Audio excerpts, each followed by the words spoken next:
Welcome back to another video.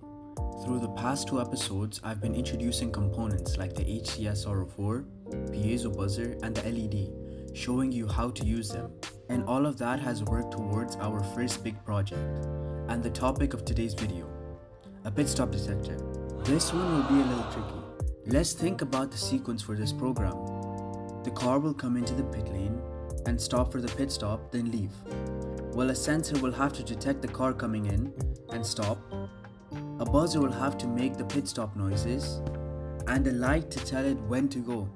I've already produced the code while I was testing the project, so it's time to walk you through the sketch.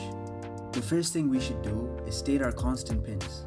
It's not really necessary, but it makes a world's difference. When you look at our code, you'll notice green and red pins. That is for the RGB LED. It has 4 ends, the first one being red pin, the second one being ground pin, the third one being green pin, and the last one being the blue pin.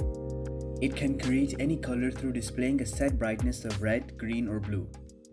Though for this we only need a solid red and a solid green. The next thing we should do is that we have to introduce all of our constants.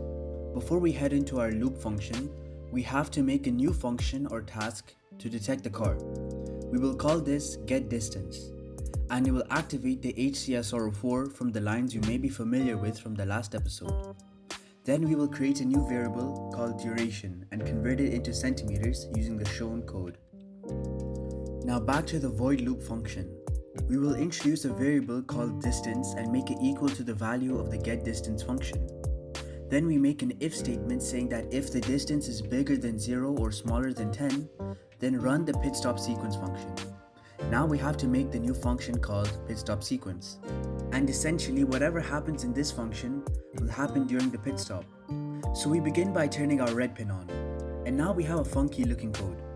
This basically says that the end time for our pit stop is our current time plus a random time between 1.5 to 3 seconds. And until the current time is bigger than or equal to the end time, the buzzer will continue making working noises. And after that, turn the green pin on and a completion sound. Finally, we come back to the loop function and say else if there is no car detected, turn both red and green pins off. That should be our code complete. Now that we're done with the code, all that's left to do is to make a model. I made one before to test this project, but it was minimal and it was plain. So this is where I can finally make use of my mountain of cardboard. Now knowing that the pit lane looks like this, we can make a mini version of that. We'll first need a flat piece of cardboard, there we go, and we can make it look a little better. Nice. Now I'll add some sensors at the end so that when the car is in its spot, the program can begin.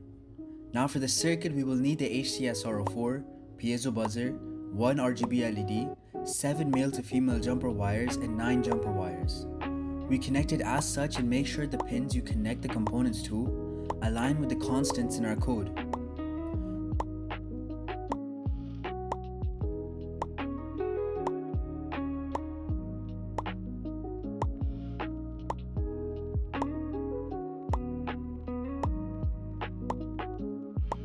All there's left to do now is to test it.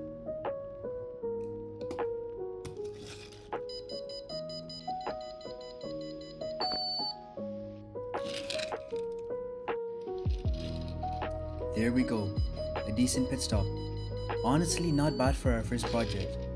Next episode we'll take a look at yet again 2 new components. But until then, take care.